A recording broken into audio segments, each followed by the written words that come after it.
Bien, voy a tratar de hablar lo más fuerte que pueda, de manera que podamos aprovechar el micrófono de la computadora. Bien, entonces les decía, perdón, vamos de vuelta porque si no funcionaba el micrófono no habrán escuchado la primera parte que tenía que ver con una consulta que habían hecho sobre la pregunta número 13 del parcial. Preguntaba a qué longitud de onda afectaba la dispersión de Rayleigh, ¿sí? Esa respuesta la tienen en la diapositiva número 26 de la presentación del tema 2B, donde en la primera parte habla de la dispersión de Rayleigh. Esto ocurre cuando el diámetro de la partícula en suspensión es más pequeño que la longitud de onda de la radiación. Entonces, si observan la imagen de la derecha, fíjense que la partícula de gas es más chiquito que la longitud de onda de la radiación. ¿Sí? Entonces, ahí, cuando la partícula es más chica que la longitud de onda, ahí es donde se produce la dispersión de Rayleigh, ¿sí? Bueno, espero que haya quedado resuelta esa duda. Y seguimos con el tema 4. A ver, voy a quitar, si cualquier cosa en YouTube me lo hacen saber.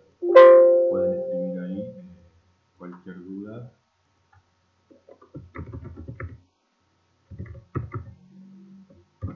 A ver si les llegan los mensajes.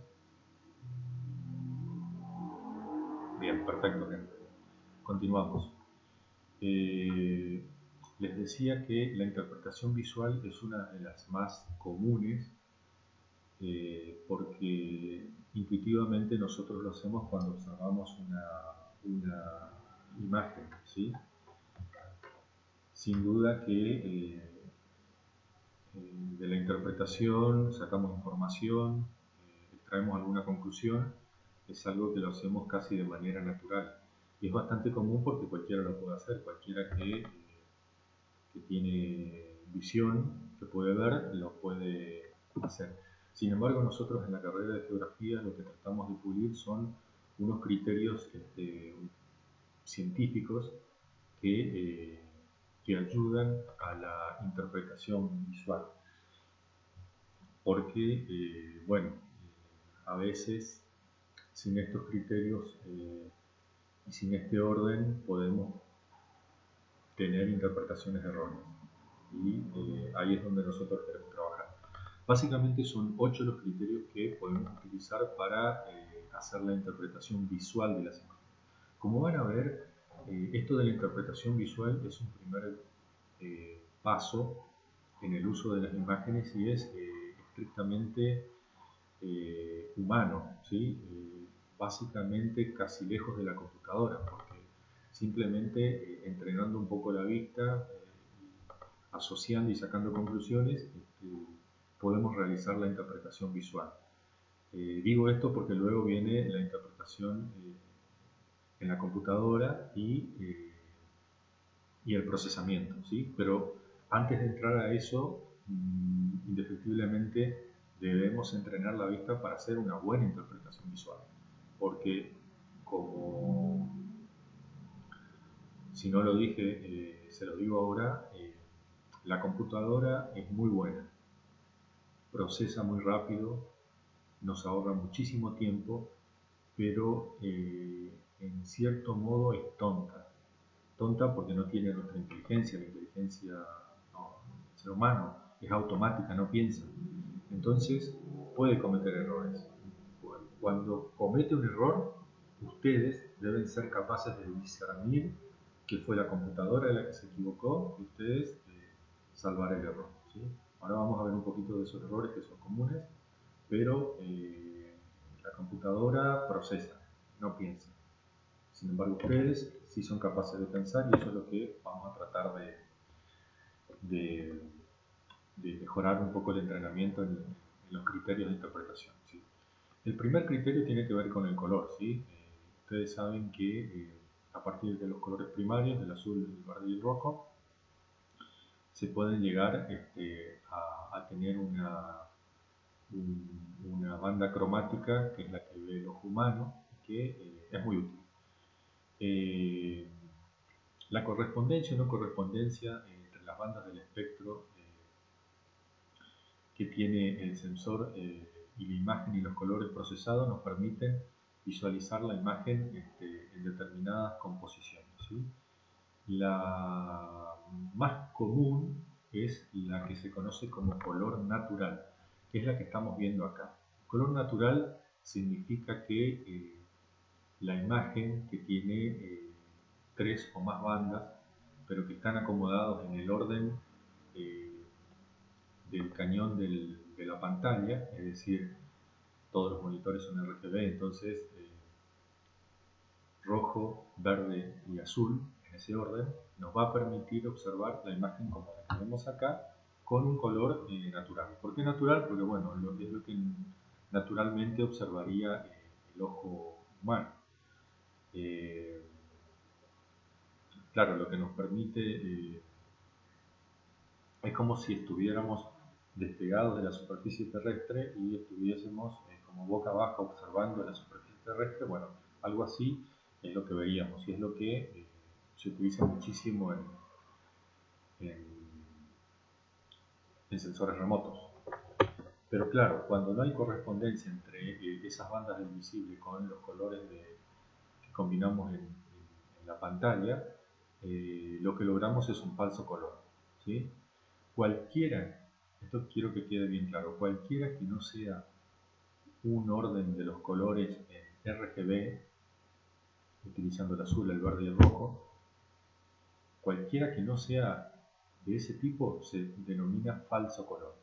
No importa si es 742, como ponemos aquí en el ejemplo, si es 421, 436, no importa. Cualquiera de ellas van a ser en falso color, ¿sí? Entonces, fíjense que acá tenemos las 7 bandas del Landsat rojo y en vez de utilizar el orden correspondiente a las 3 del visible, en esta imagen se combina el azul en la banda verde, el infrarrojo cercano en el cañón del verde y el infrarrojo cercano de la banda 7 en el color del rojo. Esta composición se conoce como 742 y es sumamente utilizada en la interpretación de sobre todo espacios urbanos. Como ven acá en esta imagen, permite diferenciar la vegetación natural del espacio urbanizado. Esto es la ciudad de Buenos Aires. Es muy, pero muy utilizado. Voy a cortar un poquito y a ver si alcanzan a ver. Así está habilitado, ventana.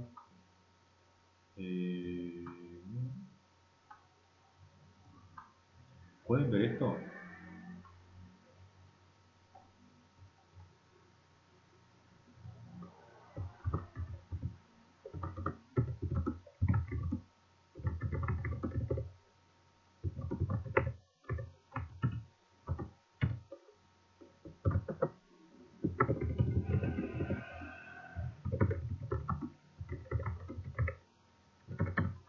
A ver, les estoy preguntando ahí si pueden ver lo que yo intento mostrarles acá. Estas es la distribución de las 7 bandas del Landsat 5. Simplemente hice una búsqueda ahí en Google, y me fui a imágenes y aparece esto, ¿sí? A ver si lo pueden ver.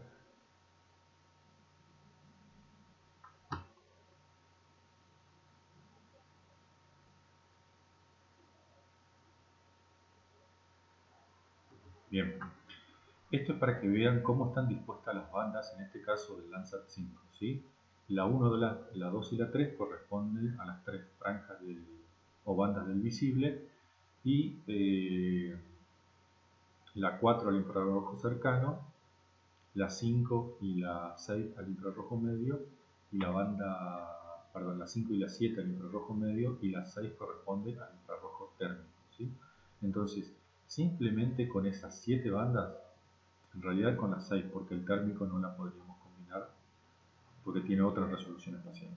Pero con 6 bandas podríamos hacer una serie de combinaciones que nos permiten...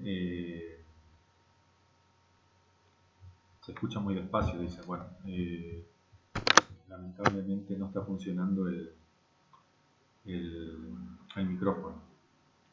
Les decía que con esas bandas se pueden realizar una serie de combinaciones denominadas falso color que nos permiten ver, entre comillas, cosas que en el color natural no podemos, ¿sí? Vamos a avanzar un poquito para que, fíjense, acá estamos observando un tipo de cultivo de regadío que es el arroz, ¿sí? En la composición natural, bueno, se pueden llegar a observar la distribución de las parcelas, pero en el falso color, fíjense cómo que contrasta mucho más lo que es la vegetación que se ve en ese tono rojo muy intenso y los caminos o sí, como caminos internos que tiene los cultivos con un color que se destaca más que en el color natural. Eso es la importancia del falso color y el color natural. En algunos casos se puede observar mejor las coberturas en color natural, pero en otros va a ser mejor y es bastante frecuente observar mejor las coberturas en las composiciones en falso color. El tono es otro de los criterios que podemos utilizar para la interpretación visual. Fíjense en las dos imágenes. Tienen el mismo color, pero el tono tiene que ver con un degradé en la intensidad de ese color, ¿sí? El tono hace básicamente referencia a la intensidad de la energía recibida por el sensor en una determinada banda del espectro. Y estos tonos, si son más claros o más oscuros, tienen que ver con lo que el sensor detecta, ¿sí? Si el sensor detecta menos, acuérdense de la relación entre el flujo emitido y el reflejado, ¿sí? Si el sensor detecta poco es porque absorbió radiación. Y siempre que absorbe se va a ver oscuro, ¿sí? En la imagen de la izquierda, los tonos más oscuros corresponden a la vegetación más frondosa. Acuérdense que eso tiene más agua, por lo tanto absorbe radiación y refleja menos, ¿sí? Pero si se ven tonos claros significa que la cobertura absorbió menos y reflejó más. ¿Y cuáles van a ser esas coberturas? Bueno, las que tienen menos humedad, por ejemplo. Todo lo que es suelo desnudo, o lo que está muy próximo al suelo, o lo que es roca o arena, refleja mucho. En la imagen de la derecha se ve el valle de un río y ven como unas franjas, a ver si con el cursor que son franjas transversales al valle, ¿sí? Bueno, son torrentes y ríos que desembocan en el valle, en el río de este valle. Y claro, ¿y por qué reflejan mucho? Bueno, porque el fondo del valle es grava y arena, y eso no absorbe prácticamente nada de radiación, refleja mucho. Por eso brillan y se ven con ese color tirando a blanco. Otro de los criterios que podemos utilizar es la textura. La textura hace referencia con que cambia el color, el tamaño y la forma de los objetos del paisaje, ¿sí? Normalmente la textura se habla de finas y gruesas o de homogéneas y heterogéneas.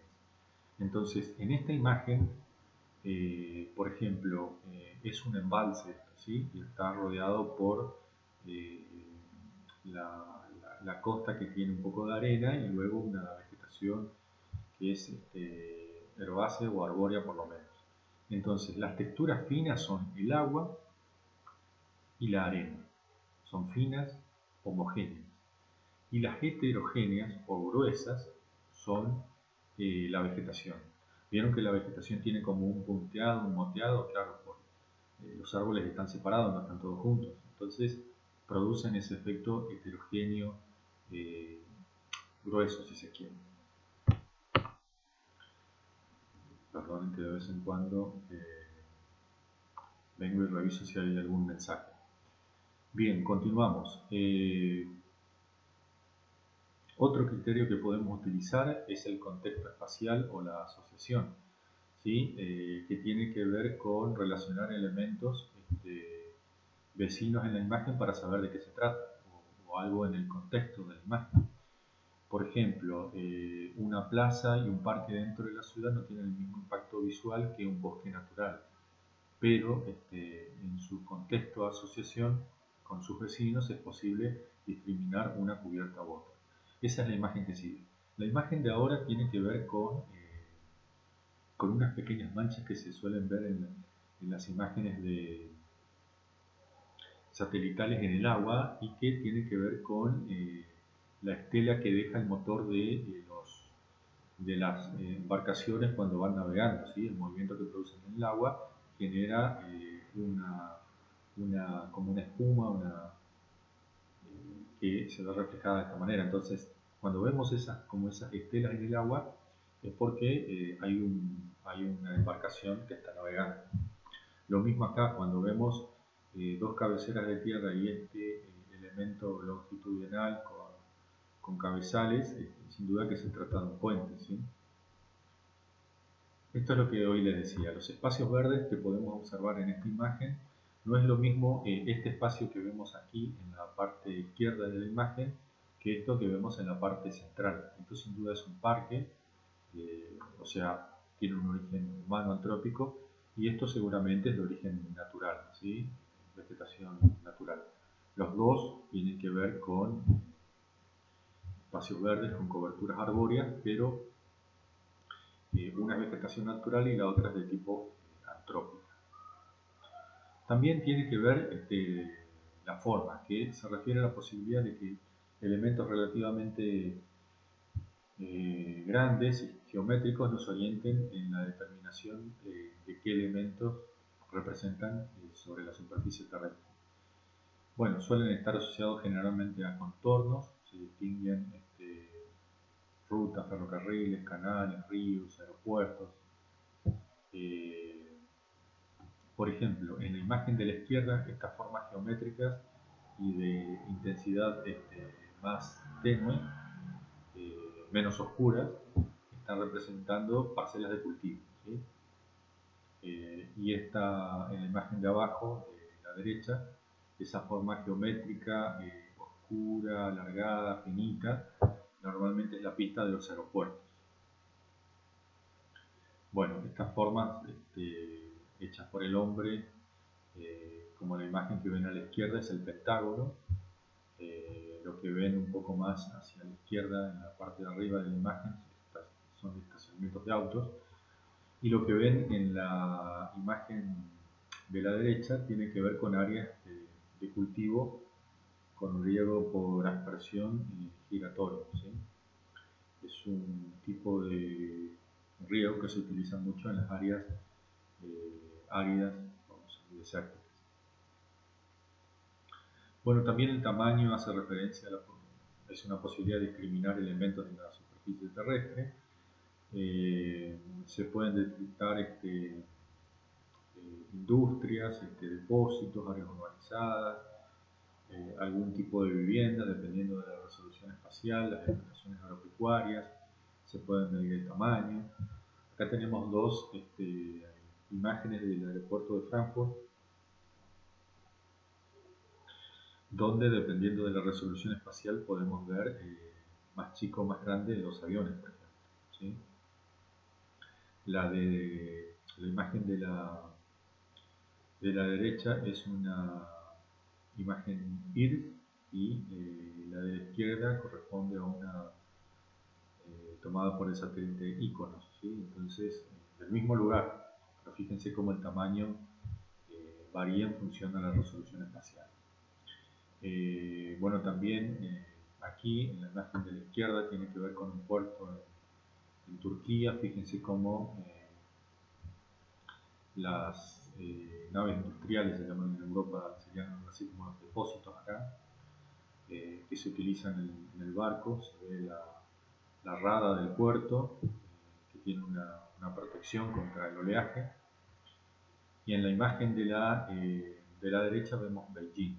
Luego vamos a volver, pero para que vean, no sé si alcanzan a ver el tamaño. En este caso lo podríamos hacer también con el patrón. Hay patrones más gruesos hacia el sur y hacia la derecha de la imagen, mientras que en el centro es más homogéneo.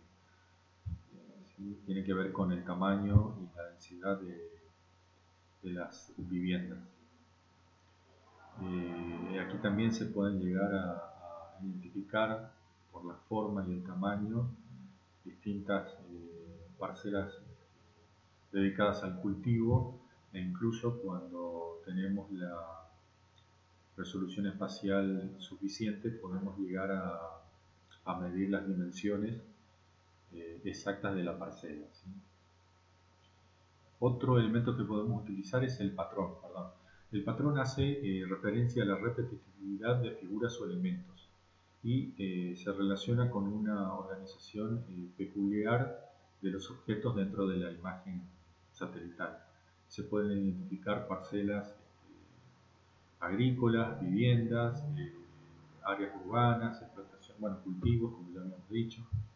En la imagen de la izquierda, ya lo habíamos mencionado, el patrón tiene que ver con esa repetitividad de figuras geométricas que representan las parcelas cultivadas, simplemente. También hay elementos lineales que tienen que ver con los famosos cortavientos, e incluso se observa un canal.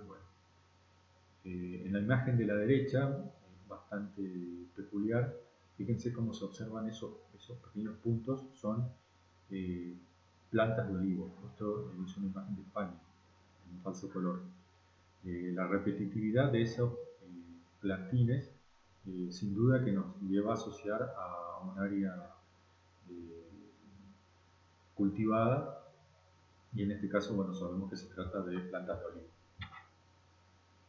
El patrón también lo podemos observar, como les había comentado hoy, en esta imagen, donde vemos diferentes elementos repetitivos que tienen que ver con un patrón. Podemos llegar a diferenciar elementos dentro de la misma imagen, ¿sí? Los que vemos hacia la izquierda de la imagen tienen que ver con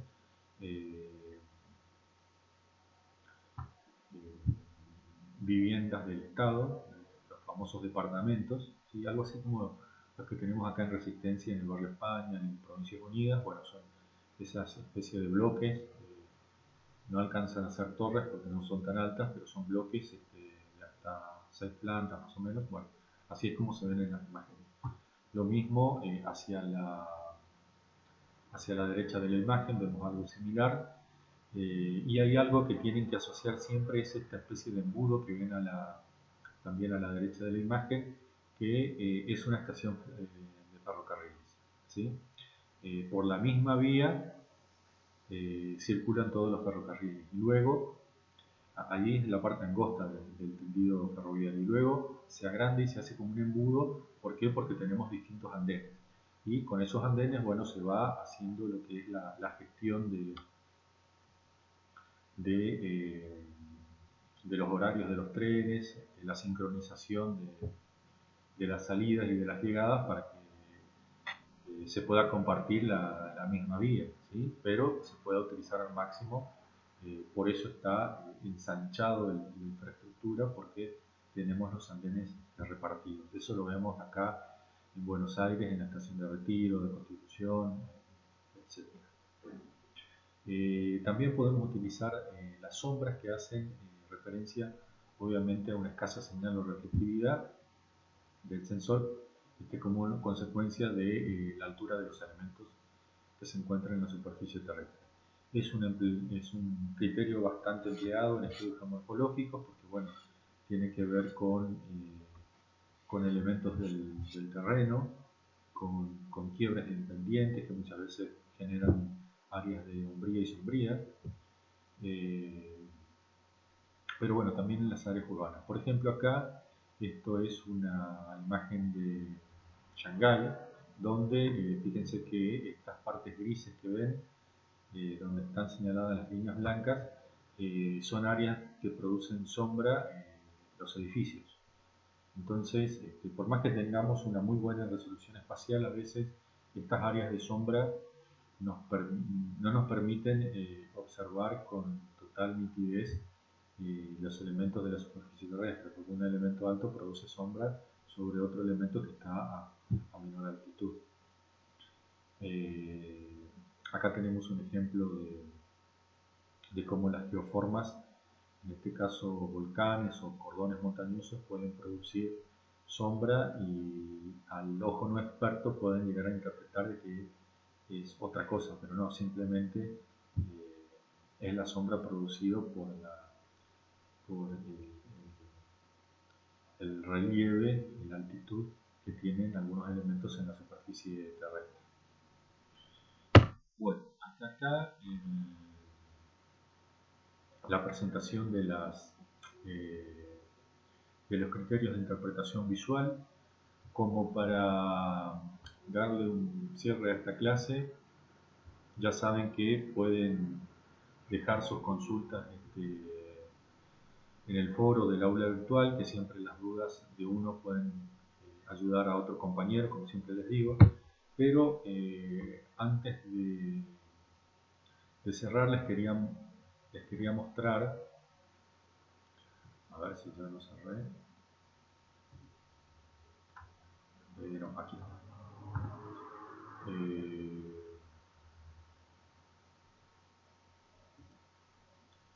a ver si está activo ventana, sí.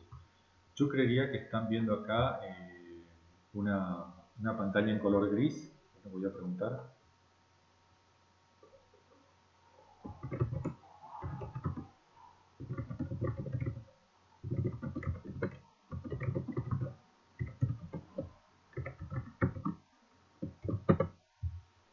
Voy a esperar que alguien me conteste y voy a seguir con lo que quiero mostrarles.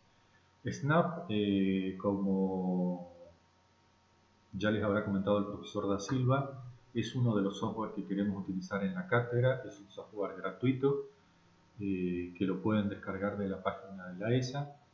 Bien, perfecto, voy a continuar. Lo que voy a hacer es cargar una imagen satelital de la plataforma Sentinel-3, que es con la que estamos trabajando con la ingeniera Cecilia Molo. A ver, bien, ahí lo abrió. Para que cargue toda la imagen y todos los metadatos, luego lo van a ver con el profesor Da Silva, con Cecilia, no sé con quién, tienen que cargar este archivo XML, que es un archivo de metadatos, porque de esa manera levantan todo el conjunto de imágenes e información que viene asociada. Les digo eso porque en otros software es diferente. Bueno, van a observar que aquí, en la parte izquierda, aparece como una serie de discos apilados que representan la imagen. Quiero mostrarles acá, en la parte inferior izquierda, cómo ya las imágenes, como vienen referenciadas, el software ya me localiza a qué porción de la superficie terrestre corresponde esta imagen. Es una imagen bastante grande del Sentinel-3, tiene algo así como 1200 kilómetros de lado, y ese cuadrado rojo que ven ustedes es lo que se denomina el tamaño de la escena. ¿Sí? Eso es una escena. El sensor viene girando de polo a polo en forma oblicua y va capturando como trozos o pedazos de la superficie terrestre. Uno de esos pedazos pasa por el Chaco y Corrientes, y es la que quiero mostrarles ahora.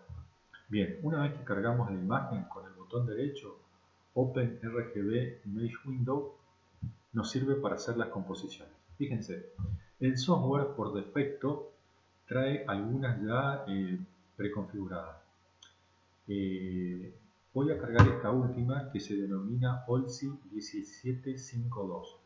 ¿Qué son estos números? Bueno, el sensor Sentinel-3 trae 21 bandas para de observación. ¿Sí?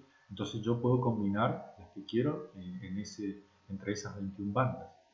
Esta combinación en este orden RGB 17, 5 y 2 corresponde a una composición en falso color, donde se realzan los colores de la vegetación, porque estoy utilizando el infrarrojo cercano y el infrarrojo medio, ¿sí?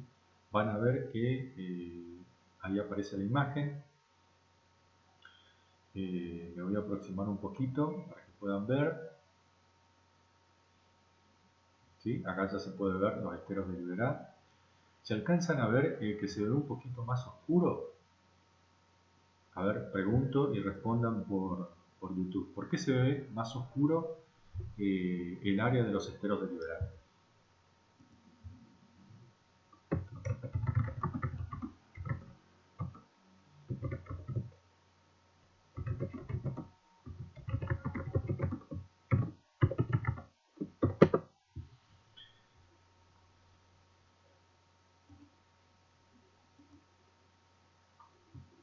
¿Qué les parece?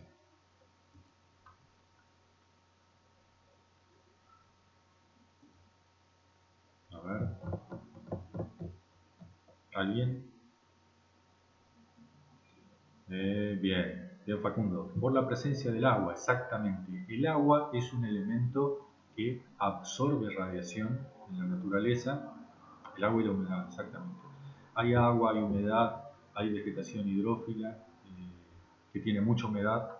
Entonces todo eso hace que la radiación se vea absorbida. Si absorbe, refleja poco y eso hace que veamos la coloración más oscura, ¿sí? Para que nos ubiquemos un poquito, yo voy a cargar un límite de la provincia del Chaco, que es lo que tengo aquí a mano, para que no se pierdan tanto, ¿sí? Porque yo sé que si no tienen experiencia y no están familiarizados con las imágenes de satélite, se pueden perder un poquito en esta visualización. Ahí aparece el Chaco, está torcido porque esto está en un sistema de georreferencia global. Luego lo podemos reproyectar para que se vea como estamos acostumbrados a verlo, pero bueno, ustedes ya saben que el espacio es relativo, así que no importa que lo podamos ver así. Fíjense cómo resalta lo que es el área cultivada. El domo central chaqueño se caracteriza por ser el área productiva por excelencia en nuestra provincia. Y fíjense lo que es esto, ustedes que ven de color rojo intenso, son las parcelas cultivadas. Y lo que ven también con formas geométricas, pero de un color gris, son parcelas que están en barbecho o que están recién sembradas, por lo tanto no tienen la planta y por eso no se ven de ese color rojo, refleja la tierra, ¿sí? Las áreas urbanas, quiero que vean cómo se ven de este color plomo, y para que vean la diferencia, ahora voy a hacer una composición en color natural. La composición en color natural, les iba a hacer una pregunta tramposa, pero no, nos vamos a perdonar por ser 1 de mayo mañana. Un saludo a todos los trabajadores, ya les anticipo mañana. Les iba a preguntar la composición natural aquí. Claro, sin duda que tenemos que acomodar en el orden de RGB los tres colores del visible. Pero lo que les tiene que quedar claro, chicos, es que eso depende de cada sensor, el número de bandas. Hoy cuando les mostré el ejemplo les dije la 1, la 2 y la 3 del Landsat 5, pero eso es para el Landsat 5. Para este sensor, yo porque ya me lo sé de memoria, las bandas que corresponden al natural son la 9, 6 y 4. Estas son las bandas que corresponden al color natural. Fíjense que cuando componemos, ahí sí ya se ve algo más parecido a lo que estamos acostumbrados a observar, ¿no?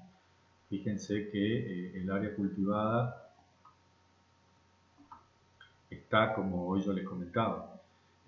Hay parcelas que reflejan mucho con un color verde claro, que son las plantas de estación, tipo soja, ese tipo de cultivos, y hay otras que están de color marrón, ¿sí? Son las que no tienen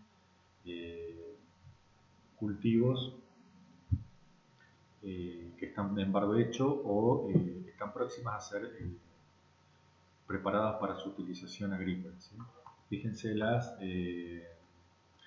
áreas urbanas como se ven y el color del río. Fíjense que algo interesante que yo siempre lo muestro en las imágenes satelitales es la diferente coloración del río Paraná con esta correspondiente al río Paraguay, ¿sí? Esa diferente coloración, ¿a qué creen ustedes que se debe? Lo voy a preguntar por YouTube.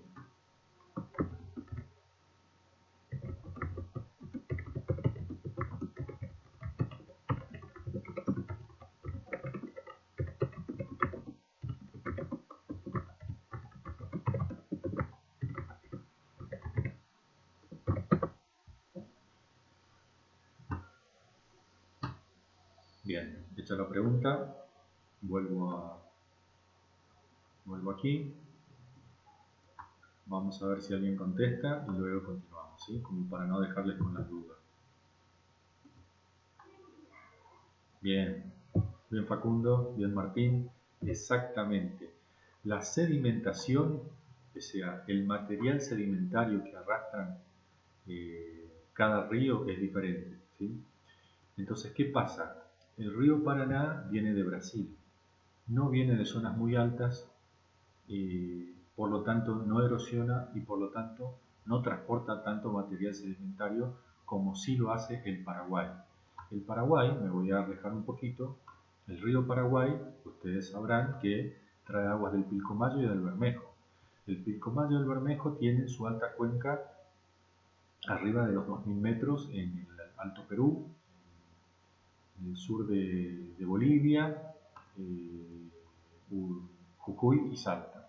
Entonces son áreas donde las lluvias en verano erosionan bastante los suelos que están desnudos, todo ese material es transportado y todavía aquí en este sector de confluencia ese material no se decanta y por lo tanto ese material disuelto es como si yo disolviera tierra en el agua y van a ver que la veo de color marrón. Bueno, ese color marrón no permite el paso de la radiación en el agua y refleja mucho. Por eso lo vemos con ese color mucho más claro que el agua del río Paraná. El agua del río Paraná, al no tener ese sedimento, lo que hace es dejar pasar la radiación y por lo tanto absorbe. El agua del río Paraguay no, efecto contrario. Bien, por último vamos a ver en layers. A ver aquí si puedo vincular dos ventanas para que puedan ver, a ver, verticalmente, sí, ahí vinculé, están vinculadas las dos imágenes para que vean la diferencia. Ustedes sabrán decirme si se ve mejor en el color natural o en el falso color. Eso incluso ya es un poco subjetivo. Fíjense, la diferente coloración de las aguas del río, yo acá lo veo mejor en el color natural que en el falso color. Sin embargo, la ciudad a mí se me hace que se identifica mejor en el color natural. Pero, si nos vamos para las áreas de cultivo, yo creo que se destaca mejor el falso color que el color natural. ¿Sí? A ver, me voy a ir a la zona de Castelli. Castelli es esto. Está en la zona entre albardones, fíjense. Las áreas de cultivo, bueno, sí, yo creo que se notan mejor acá en el color natural, pero estas parcelas que tienen una coloración más intensa, fíjense que no se destacan tanto en el color natural. Sin embargo, acá en el falso color destacan mucho más. ¿Sí? Bueno, Ese es un poco el juego, gente, entre las composiciones en color y cómo los patrones, en este caso las formas regulares, sin duda que nosotros lo asociamos a parcelas de cultivo, nos permiten interpretar y sacar cierta información de una imagen satelital. ¿Por qué está bueno que ustedes se preparen en esto, gente? Porque bueno, ya les dije que en las etapas posteriores lo van a utilizar para lo que es el procesamiento digital de las imágenes y saber diferenciar cuando la imagen, cuando la computadora comete un error al procesar las imágenes. Pero también está bueno porque pueden ayudar en la interpretación a gente que no se formó en esto y que no tiene mucha idea y por ahí hace interpretaciones erróneas. Yo siempre pongo el ejemplo de los políticos y de los periodistas, que bueno, son carreras que no tienen que ver con las ciencias del territorio, con geografía, entonces no tienen por qué saber, pero muchas veces hacen interpretaciones de las imágenes que son erróneas. Bueno, gente, como siempre les agradezco que